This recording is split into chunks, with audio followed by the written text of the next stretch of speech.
everyone, and welcome to Day 7 of CBC Live at TIFF. We're live streaming from CBC Toronto with a great audience, and joining me are our TIFF insider, CBC News' Deanna Sumanek and Eli Glasner. Holding up well. Guys, we have a great show today. Interviews, big interviews. Scarlett Johansson, we've got Daniel Radcliffe, and more. We have a veteran Canadian film producer, Martin Katz, who's going to talk about what's getting the most buzz. Also, we have, who else have we got? Steve Greystock. Oh my goodness, Steve Greystock. So we really have a big industry day, right? Talking about Canadian film and what's getting buzz for the Oscars and the Canadian Screen Awards. Programmers are critical at TIFF, and I know from friends when I used to do it, when you're making your TIFF picks, and you're reading something and you're not sure, like, yeah, I don't know, interesting drama from Australia about a guy who befriends a kangaroo, then you look at the programmer. And people develop relationships with programmers. I don't want to flatter him too much, but Steve's went, okay, no, Steve, yeah, okay, I'll take that risk. Yeah, so Steve is a senior programmer at TIFF. He's in charge of he's picked Canadian films that have been Oscar nominated, one that's won an Oscar, so he's going to get the inside scoop for us for sure. You can join us at CBC Live, hashtag CBC TIFF, if you want to get in on this conversation. Speaking of the conversation, let's talk about those big red carpet premieres. Guys, Don John. It was hilarious. I don't know if there's anybody here from Hamilton. I hope I'm not offending you because I'm from Hamilton, so I feel like I have the right to do this. I know where you're going now. Okay, so in this movie, Joseph Gordon-Levitt plays a guy from New Jersey, American-Italian guy from New Jersey. That just reminded me of a lot of guys I grew up with in Hamilton that likes his partying, likes his ladies, likes the gym. It was just, I don't know, it reminded me of guys in my high school, except there was no Scarlett Johansson. But look at the contrast between Scarlett Johansson the day before in that kind of almost Daisy Girl dress, now very sophisticated. Absolutely. Although in the movie she plays almost like a hustler, like she's really having her way with the men. Right? She's a Jersey girl, yeah. And she's from New York, and so I really liked her in this. I felt like for her voice and the accent, it was right in her wheelhouse. She was very funny in it. I have to say, a girl who is as classically gorgeous as Scarlett Johansson and has the confidence to be really funny scores very high in my books, and she's very funny. Now, of course, Joseph Gordon-Levitt directing this. If you saw him in that footage, he has that little red button. That's his recording. That's his production company, Hit Record Joe, right? And so that's what's really fascinating about this film is that this is someone who, on the side, actor, director, musician, has been making these little short films, crowdsourced films in a way with the internet and his followers, and I think in a way that's kind of developed his film style, because if you see this movie, it's very poppy, very fast, a lot of kind of cut collages coming together. It has a real developed sense of style, and it's my thesis that actually comes from what he's been doing the past couple of years. And CBC talked to him on the red carpet. He talked to us about what it was like to take on the role of directing in addition to acting in this film. So let's take a look at the clip. About directing, it's not as romantic to talk about. You know, we think about directors as someone who just dreams up a vision and make it reality. But in fact, there's a lot of mundane logistics and stuff you have to kind of trudge through, and that's surprising, I think, for everybody who does it. But I've seen it done a lot, and I've seen some masters at it. Christopher Nolan in particular, you know, the guy who made The Dark Knight Rises and Inception, he's a very producerial director, and he's masterful with all the details. So I can't say it exactly surprised me, but it does still hit you like a ton of bricks, just the quantity, the massive amount of homework you have to do to get through all those details. So you mentioned Christopher Nolan, who he worked with in Inception and Dark Knight, right? And what he said for this one is that he's been writing screenplays for years, but Don John was the first one he finished, where he finally, like, he had that story and he was able to get to the end, and By the way, the story is a story about a guy who is addicted to internet porn. Now, different kind of romance. Different kind of romance, and even dating his dream girl like Scarlett Johansson cannot cure him from his addiction, which sounds much darker than what it is. I think that people expected to see something like Shame last year with Michael Fassbender.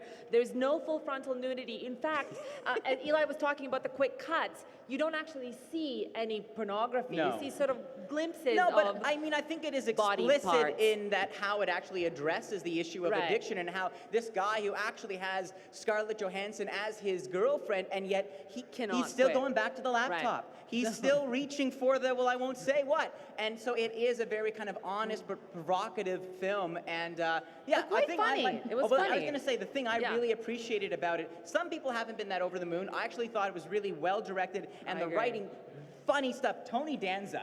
Come Yeah, on. Tony Danza plays his as the dad. Italian Okay? dad. So funny. Just knocks it out of the park.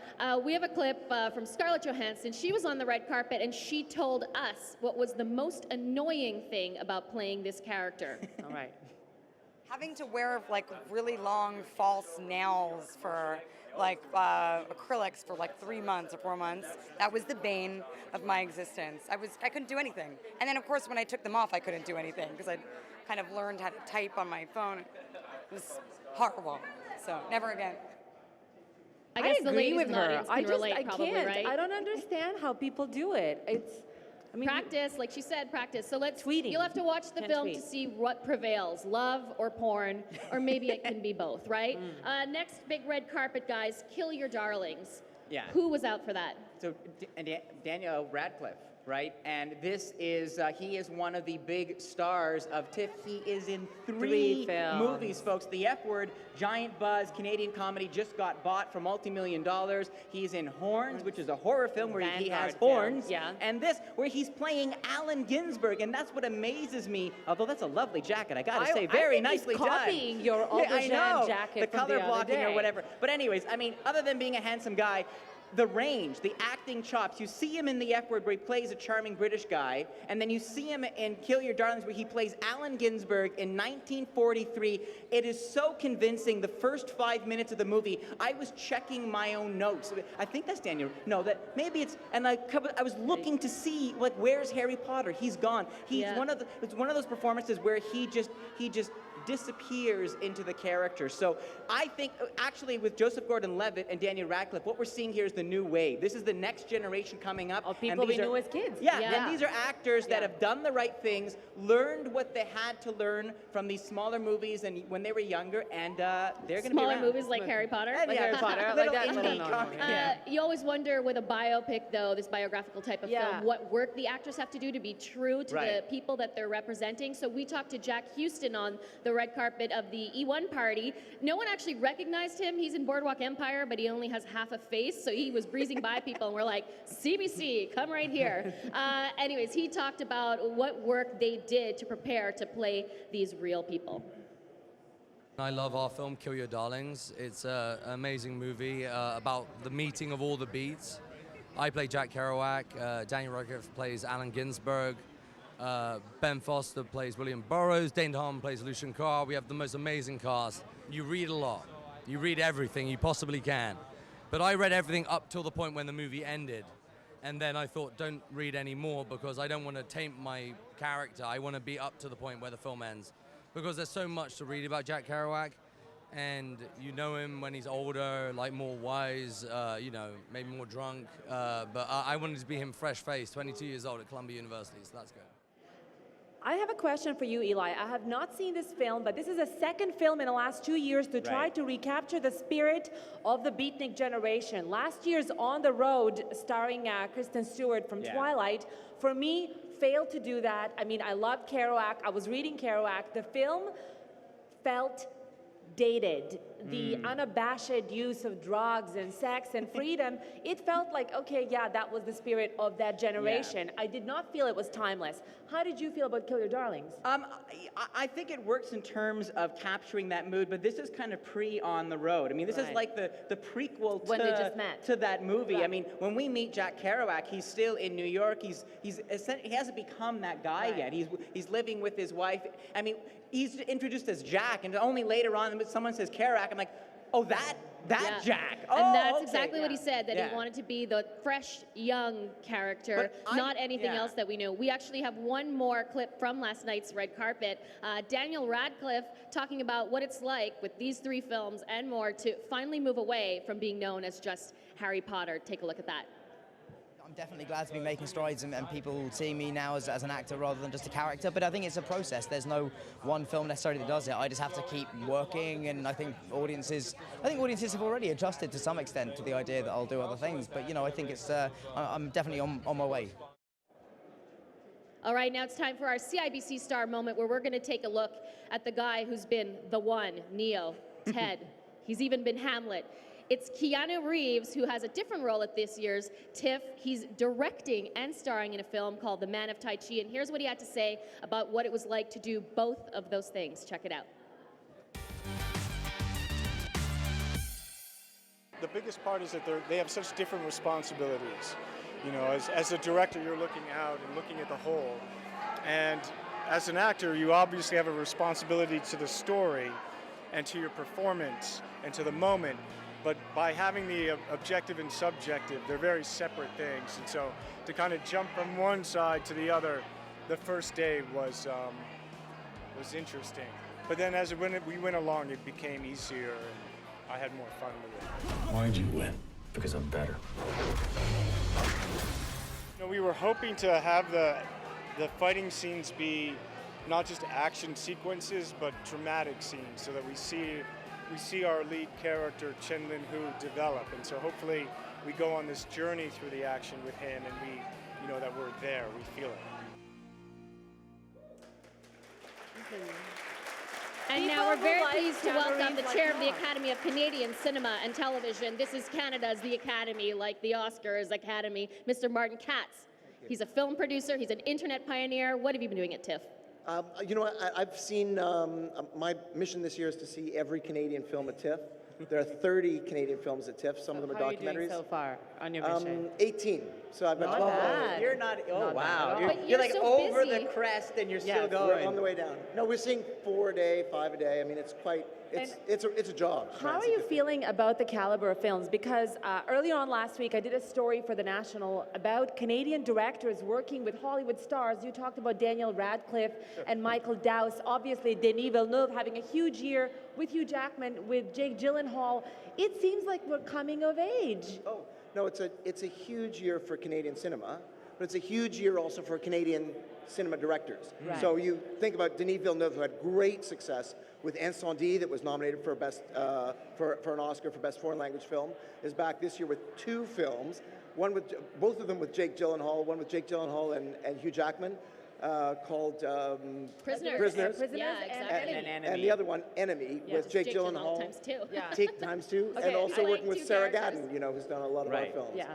Both terrific buzz on both of those films. Do you find kind of Canadian currency is getting a little more noticed when you're in down south, when you're in Hollywood, that you don't have to start explaining everybody, and give that backstory as much? Well, what happens is, there are directors like Adam McGowan, like Cronenberg. David Cronenberg, who I worked with on a number of films, like Jean-Marc Vallée, who had Café de Flore And Young last Victoria year, before. and Young Victoria, and now he's back this year with Dallas Buyers Right. Club. There's enormous buzz around that film.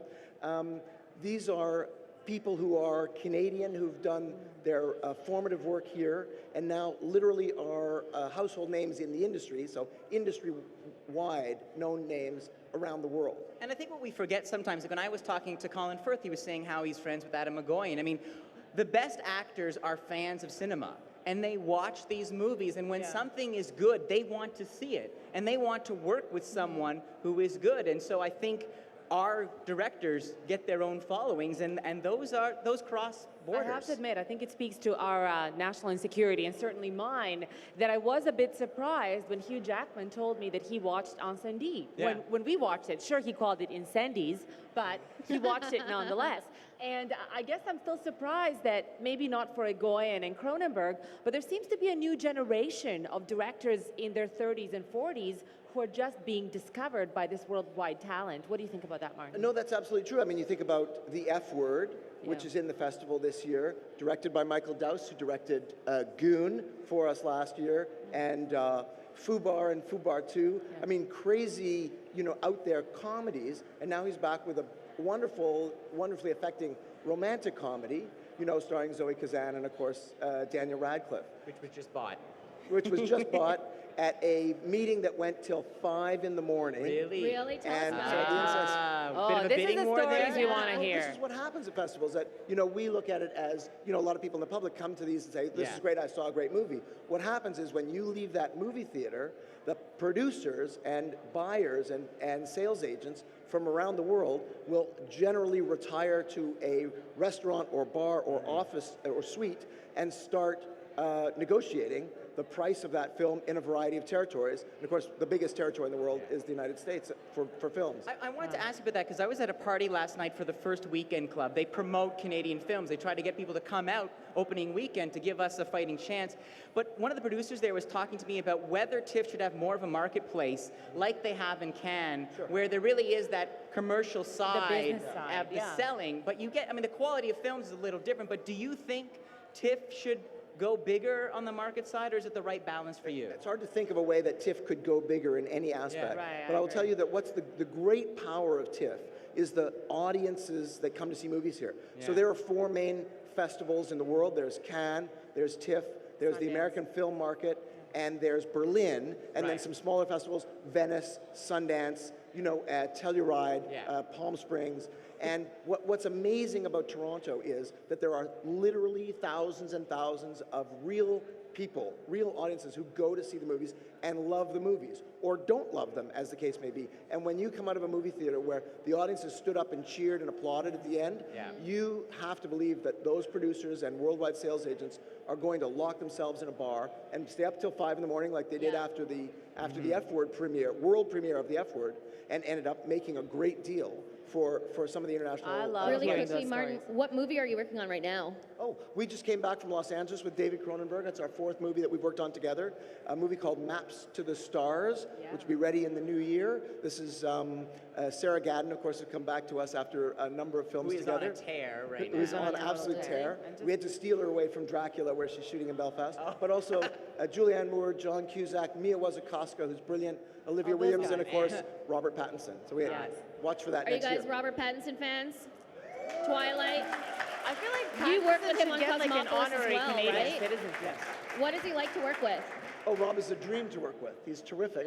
The challenge with working with Rob is everywhere you go with Rob, there are 1,000 people standing behind him trying to get his Wait, autograph. are, and get his are signature. Torontonians a little easier going? I always wonder about that because I don't think I have an accurate gauge because obviously I'm biased and I think we're wonderful and I'm not Robert Pattinson.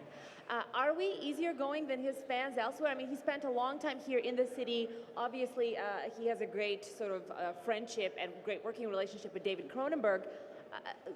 Does it happen here as well? Yeah, no, I think we're generally more respectful of people and their personal space than people in other markets. So we worked here, we worked well here. We had lots of people interested in our set, but no crazy incidents, which is good. That's good. Yeah. Still, Sarah said when she worked on Cosmopolis, the first day she was with Robert, she couldn't believe she was remembered. Oh gosh, he is a huge star. There were tons of people. Well, there will be, TIFF is putting together an exhibit dedicated to David Cronenberg that's opening later this fall. That'll be really cool to see your work in that exhibit as well, right? Absolutely. We've actually been going through our archives to try and find things to put into that exhibit, which is fun. We actually have the scissors and comb that were used to cut Rob Pattinson's hair at the end of Cosmopolis. There's one for you guys. I hope those survive the entire exhibit. All right, so you can go to tiff.net to check out when you can see that exhibit. Martin, thank you so much. Good luck with your festival Thank watching you so schedule. much. And watch the Canadian Screen Awards in Yes. March when we're back We here. can't wait for the Mr. Martin Canadian Katz. Screen Awards in March. All right, last night the CBC rolled out the red carpet for women in film and television right here, right over there in this building, and it was a great party. We talked to those really cool women about their advice for networking at parties for those of you who are aspiring filmmakers. Let's look at what they had to say.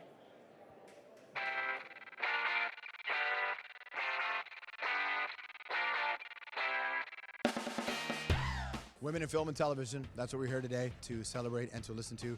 I think it's important to support women in film because it's important to support directors and producers and writers, and we need more. We all have to stick together, right? And so I love when people come and talk to me. I love when I can approach other women I admire in the industry, and that's why WIFT is so great because it allows all of those generations to connect. We have all the CBC talent and executives who actually take a lot of time at this party to talk to our members, give them some great career advice, and just give them like a great role model. Chances are you're going to meet someone who can either mentor you or connect you in some way, but you will see these people again in your career, so it's good to meet them now. Try to make as many different connections, have conversation, and I think from that spontaneity, good things will come. And now we're welcoming Steve Gravestock from TIFF. He's a senior programmer at the festival. Like we said, he's put films at TIFF that ended up at the Oscars, at the Genies. Thank you for joining us here today. Thanks for having me. Give us the word. What Canadian films are audiences loving the most so far?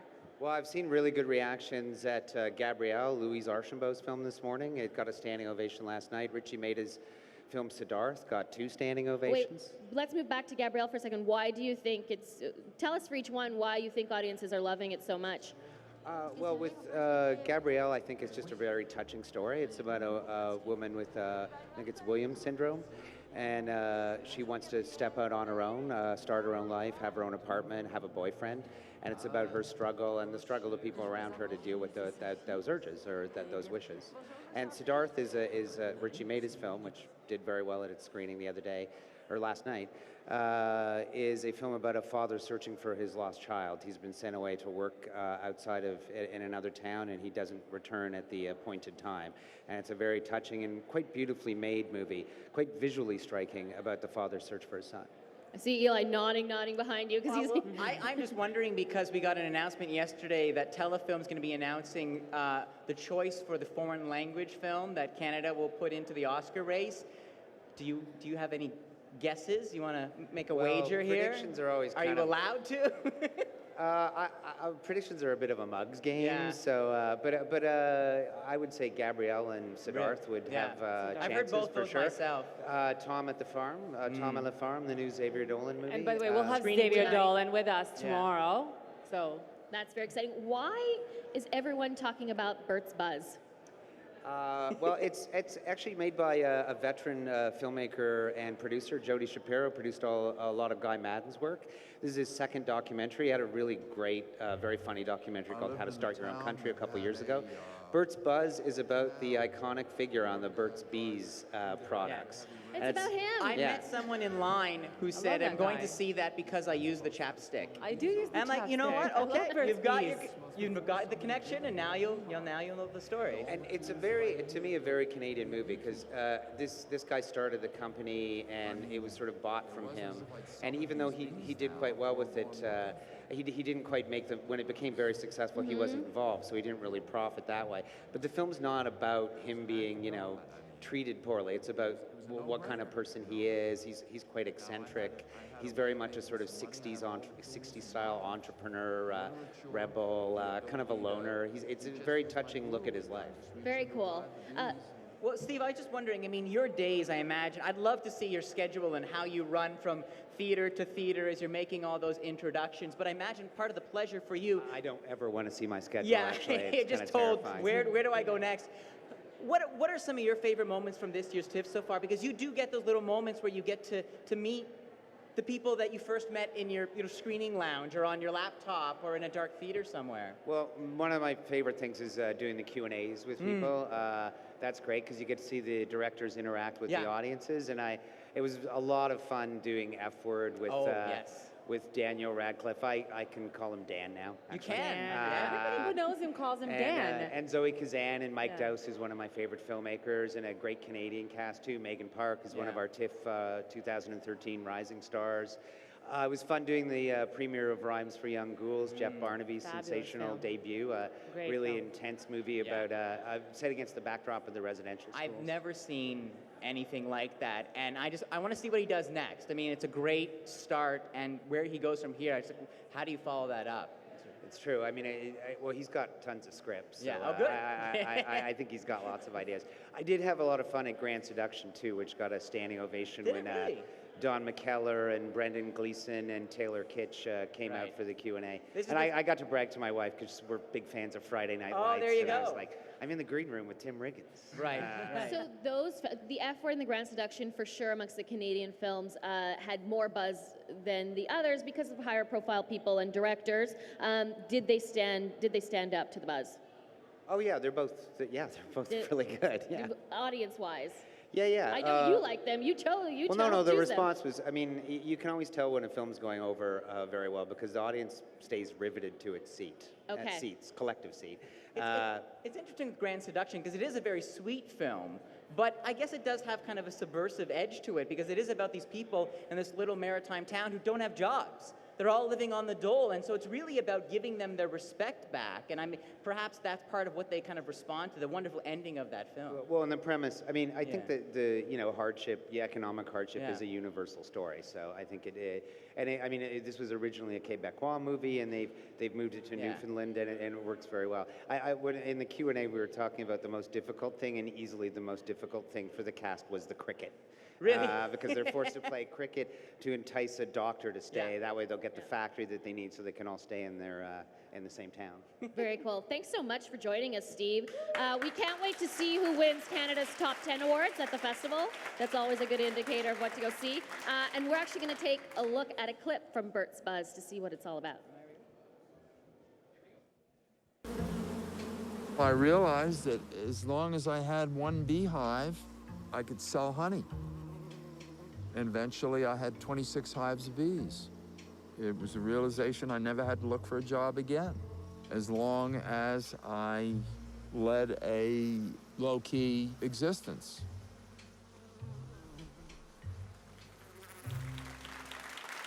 All right, joining us is CBC Live producer and TIFF insider, Leah Collins, who was out pretty late last night. What went down?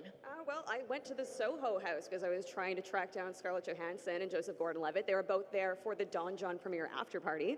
They were definitely keeping to themselves. I mean, it was a late night, but it was a quiet night. These guys stayed in the corner having a private dinner with themselves and the cast chatting. Do they hang out, like the two of them? Oh yeah, they were friends? talking together all night, very friendly. As you can see even from the photo, they're joking around there, but not joking around with anybody else. And I mean, they quit the place. Fierce. What was she wearing? You sourced what she was wearing. Oh, it's Saint Laurent. It's a lovely, very chic, short black Saint Laurent dress. Yes, she looked lovely, but they were out of there by about 11:30. Yeah, actually, Arzuleka Nathu was there also, and she was saying they were pretty much just kind of in an encampment to themselves. Yeah, for sure. So totally not like Julia Roberts, right? Who was at the Soho Everywhere. House, and at this place, which is near here, you have an area where they have all the festival film parties, and then the rest of it is open to the public or the members of the house, actually. And Julia Roberts was one of those people that went up and down to the rooftop Everywhere. to all the floors, so not the She same. was posing But with I think people, that right? That's awesome. What we're talking about is that when you're at those parties, people often want to know, do we approach them? Do we hang out with them? And the vibe that people emit is unmistakable and not subjective. For example, Julia clearly was approachable, did want to hang out with people. These two, Joseph Gordon-Levitt and Scarlett Johansson, were there in their own little group.